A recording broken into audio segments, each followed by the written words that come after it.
How much does peace of mind cost when it comes to retirement planning?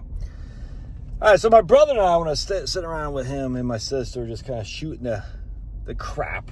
You know, he runs a business. I run a business. You know, my sister doesn't, but she's in my business, and we're just kind of sitting there. Like, my brother says, "How do you quantify your fees in terms of, like, what do people get? What's the value added for when people hire you? How do you quantify that?" I said, and both my sister and I said, it's tough. You can't really, in fact, all financial planners would say this. You can't quantify it. It's impossible. Because you can't say, if in my case, just a $2,500 fee, you'll save that by the taxes I save you. Because we don't know that to be true. I don't know. We just don't know. You can't say, I'll do better if I manage money than you did. And so if I charge 1%, you'll make it back by me doing better rate of return than what you could get on your own. You just can't say that. So how do you quantify your fees? So when someone says, "Look, Josh, I want to drop $2,500 on you, but man, I don't know if it's worth it." How do you quantify that? And my brother had the same kind. He's not in my business, but the same kind of thing. And I was just thinking. I said, I've been doing this. This is my 7th year now. Is doing this on my own. And I've never changed my fee structure, and I'm not saying I never will, but I haven't. And I said, I've always had pretty good business, and I've never really had to quantify it, but it occurred to me I probably should be a little bit more explicit, because I wonder how much business hasn't hired me, how many people haven't hired me because they don't know, like, what they'll get. You see what I'm saying? And so what I've come to see as when I talk to the people I deal with lots of engineers, lots of software engineers, just lots of, like, smart nuclear people. I was talking to this nuclear guy the other day. Lots of military retirees. Lots of federal employees in terms of LEOs, law enforcement officers. A lot of smart people, smarter people than me for sure. And people who aren't stupid. People they know what they're doing. You know what I'm saying? They're inherently they're good financial. They're not ignorant about financial matters. But what I've heard just a ton is, this was worth the peace of mind, the fee they paid for me. Not because I wasn't aware of my ability to retire. I had a pretty good idea, but I just wanted to make sure I wasn't missing something. And I come along, I got nothing to sell you, dude. I don't sell you annuities. I don't sell you mutual funds or investments. I got nothing like that. You know what I'm saying? I don't sell you insurance. I don't blow smoke up your butt. But I've heard this enough that it occurred to me. I was telling my brother, I just think it's peace of mind. And I don't know how you quantify that. Because some people say $2,500 isn't worth my peace of mind. Or some people say $2,500 is worth my peace of mind, but what if he can't deliver peace of mind? You know what I'm saying? Not everybody I talk to can retire. I'm just telling you right now. I've had plenty of people, not many, but plenty of people who simply can't retire. They have to keep working. They just don't have the financial wherewithal to retire yet. But I've talked to a heck of a lot more people who wasn't sure they could retire. I said, "No, you can retire." Yes. They're like, "What?" And you could just see in their eyes. Their eyes just, like, you can see the relief. It's crazy. And I say, now you're voluntarily employed. Like, what does that mean? I said, you can leave whenever you want. So essentially, you're voluntarily working. You're not working for free, but you're a volunteer. You don't have to keep doing this.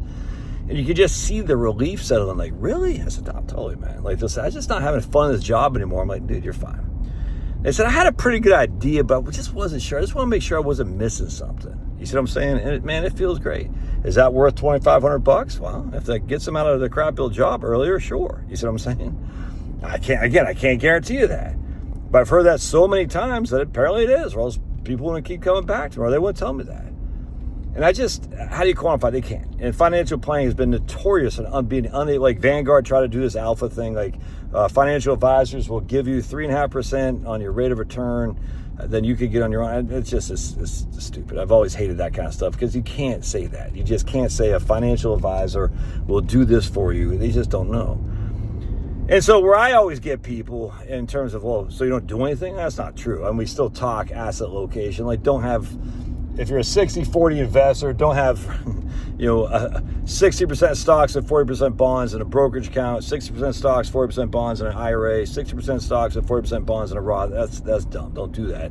You want to have asset location. The bucket strategy seems to be a pretty big one here. Like, where does my money come from? We got a couple years cash, we got your stocks and bonds. When the markets go up, you take it from your stocks and bonds. When the markets goes down, you take it from your cash. That seems to be a big one. I'd say one of the biggest questions I have is, how do I pull the money out? Like literally, like mechanically, how does that work? And we get to it. I said, the first of the year, you need, we show you a net cash flow deficit of $66,000. You contact your broker, your custodian, Vanguard, Fidelity, whatever. You say, hey, send me a check or take a distribution for $66,000. Withhold 10% to Uncle Sam, 5% to your stupid governor, Governor Murphy, New Jersey, whatever, and send me the rest. I'll walk away with $55,000, whatever it is, and I'll dump that in my checking account. And then when that's spent, I'll do it again. You see what I'm saying? And that might be next year. It might be. We don't know because you've never retired. The interesting thing is most of these guys can do this on their own, but the issue is most of these guys have never retired before. They haven't. They've never retired. They don't know what they don't know. I've worked with people about to retire since 1998. I've done this a million times. So what they don't know, I do. Not everything, but I do. You don't have a durable power of attorney. What's that? You don't have an umbrella policy. What's that? I get that all the time. You know what I'm saying? It's like, no, this is why we need to do that. I'll bring the wife on and say, look, this is why you need to have a durable power of attorney, man. You know what I'm saying? Because it's going to hurt you if you don't. Your beneficiary designations haven't updated. You have an unfunded living trust. What's the point of having a living trust? There's no money in there. And I mean, those kind of things are, I don't want to say small potatoes, but it's, in terms of retirement planning, it's not going to make or break you for retirement planning, but it does say, oh, I didn't even think about that. That helps my peace of mind. And it's, again, I can't say it's worth $2,500. I don't know. You have to figure that out. But like I was telling my brother, someone said, Josh, I get a way for you not to worry about your mortgage payment. You know what I'm saying? And I'm just using this for example. And I'm not saying I do this. I'm not saying, do not take this wrong, but it's just occurred to me. But it's going to cost you $10,000. Would you pay $10,000 if I can relieve you of the worry about your mortgage payment? You see what I'm saying? And I mean, I'm just using that for example. And I say, oh, absolutely. And I don't know what it'd be. I said, well, I'd want to hear them out. And they said, but there's no refund. I can't guarantee you that $10,000 will relieve you of the worry about your mortgage payment. But, you've seen me on videos for 70 years. You've seen that I'm a straight shooter. I got nothing to sell you. I don't blow smoke up your butt. Pretty good idea that I can relieve you of the mortgage for $10,000, but there is no refund. Would you? And again, I don't know what that. I'm just using that for example. Yeah, it probably would be worth it for me. You know what I'm saying? And then they'll sell me some meth, and I'll say, you don't worry about your mortgage payment because now you're addicted to meth. But that's what I kind of. You're not going to be addicted. But that's what I'm saying when it comes to quantifying, is it worth it for my financial services? I don't know. But having heard this a million times this Sunday, and again, I can't sit there and say every single client has had that same level of peace of mind or success that it was worth. I can't say that. But when you can see it, though. You can feel it. And the reason I know it's valid is because I've been doing it for so long. These people haven't. This is their one shot at hanging it up. As a 62-year-old guy who's been in the line of work for 32 years, he's like, okay, this is it, man. I can never go back. I just want to make sure I'm good to go. And when he and his wife are on board, and we talk about tax planning, we talk about IRA distributions, when to take Social Security, we talk about Medicare, Plan G, Plan N, all this stuff. We talk about keeping your income low so you can qualify for Obamacare. I mean, all these things are things they kind of know about, but it never really, was specific to them until now. So here comes your old buddy Josh. I said, no, $2,500, man. That's a lot of money, especially when, I'm just some dude with my t-shirt on inside out. No, it's on the right side. Is it on inside out? I can't tell. Oh, I guess it's on inside out on YouTube. You know what I'm saying? And I don't give refunds. Can't guarantee it's worth it. But my experience is it is for the vast majority of my clients. And as such, that would be the way to quantify, is it worth hiring me or any financial advisor, frankly, but me, because I'm, not many people do it the way I do it, to be your financial advisor for a one-time fee that you might never recoup. But if you did, and it give you the peace of mind, would that be worth, depending on your net worth, $1,250, $2,500, or $5,000, depending on what your net worth is? Yeah, something to think about. I'd love to hear your thoughts. God bless. We'll see you.